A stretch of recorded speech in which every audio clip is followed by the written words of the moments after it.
Great Pyramids of Egypt shock. Evidence that the stone blocks used to build the pyramids might have been cast and not quarried. And if they were cast, if they were made by straw and clay and formed by the builders, that is exactly what is told to us in the Old Testament.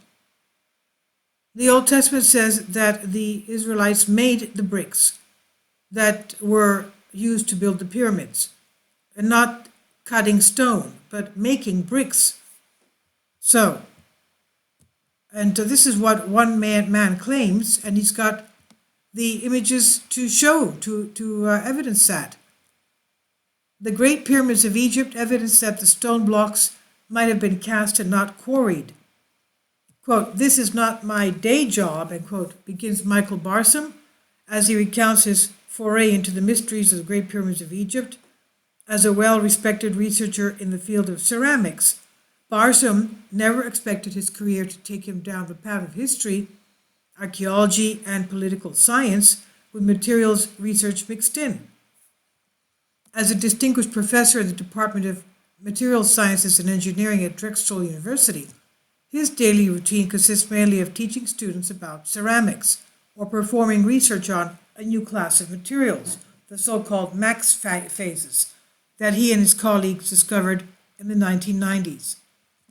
These modern ceramics are machinable, thermal shock resistant, and are better conductors of heat and electricity than many metals, making them potential candidates for use in nuclear power plants, the automotive industry, jet engines, and a range of other high-demand systems. A ground-level block in front of the Great Pyramid of Khufu includes an irregular lip at the bottom that would have been very hard and somewhat pointless to carve. This lip indicates that the block was cast in place, the material in the lip having slid out under the temporary wooden mold before it hardened. Barsam analyzed a piece of material from the bottom lip and says he did not find smoking gun evidence.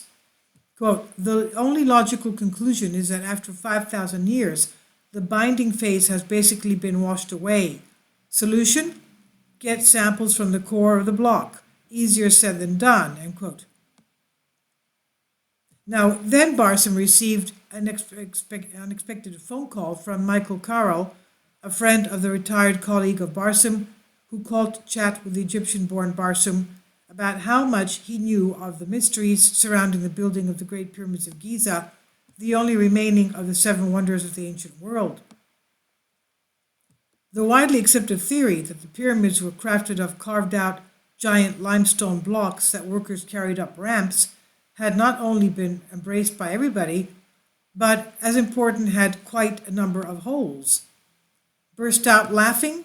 According to the caller, the mysteries had actually been solved by Joseph Davidovits, director of the Geopolymer Institute at St. Quentin in France, more than 2 decades ago.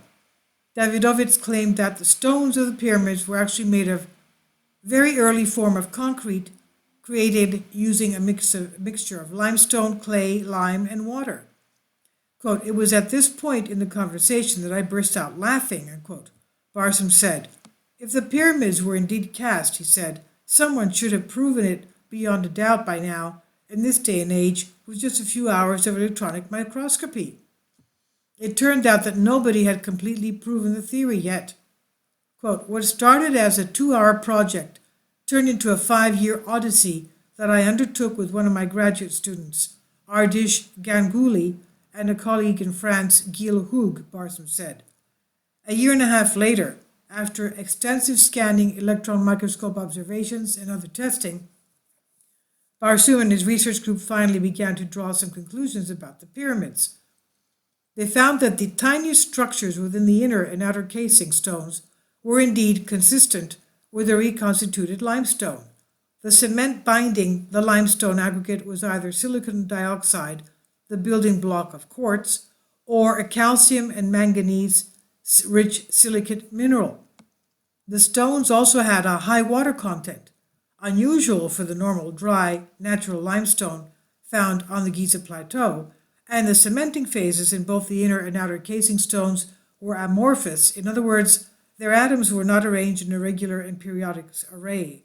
Sedimentary rocks such as limestone are seldom, if ever, amorphous. The sample chemistries the researchers found do not exist anywhere in nature.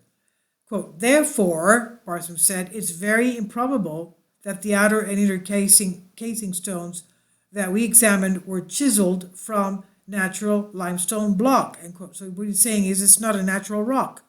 It was cast. In other words, it was a man-made, manufactured, rock, brick. So, more startlingly, Barsam and another of his graduate students, Aaron Sakulik, recently discovered the presence of silicon dioxide nanoscale spheres with diameters only billionths of a meter across in one of the samples. This discovery further confirms that these blocks are not natural limestone. So generations were misled.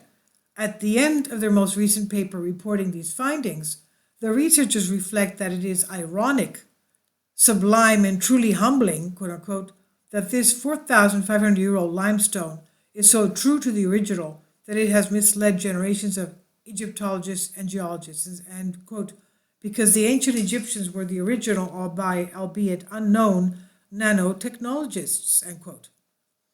As if the scientific evidence isn't enough, Barsam has pointed out a number of common sense reasons why the pyramids were not likely constructed entirely of chiseled limestone blocks.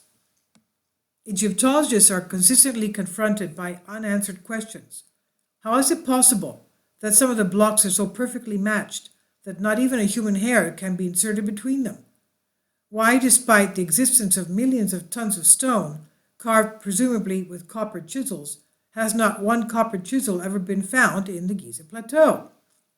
Although Barsoum's research has not answered all of these questions, his work provides insight into some of the key questions. For example, it is now more likely than not that the tops of the pyramids are cast, as it would have been increasingly difficult to drag the stones to the summit. Also, casting would explain why some of the stones fit so closely together. Still, as with all great mysteries, not every aspect of the pyramids can be explained. How the Egyptians hoisted 70-ton granite slabs halfway up the Great Pyramid remains as mysterious as ever. Why do the results of Barsam's research matter most today? 2 words: earth cements. Quote, how energy intensive or complicated can a 4,500-year-old technology really be? The answer to both questions is not very, end quote. Barsam explains the basic raw materials used for this early form of concrete, limestone, lime, and diatomaceous earth, can be found virtually anywhere in the world, he says. Replicating this method of construction would be cost-effective, long-lasting, and much more environmentally friendly than the current building material of choice.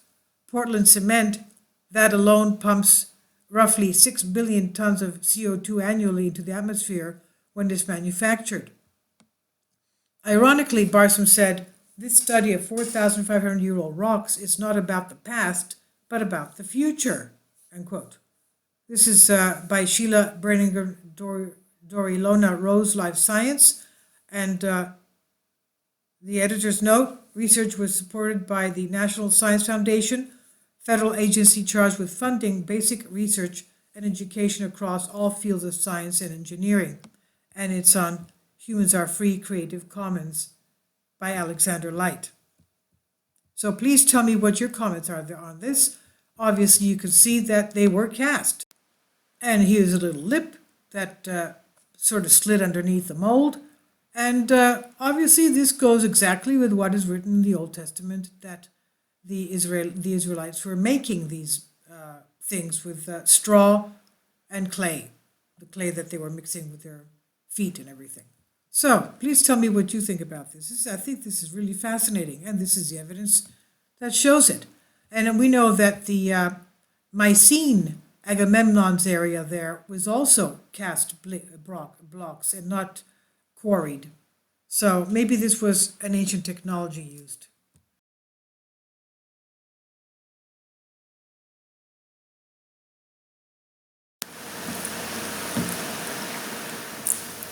If you'd like to join me on my Patreon account, you will hear content not covered by mainstream media.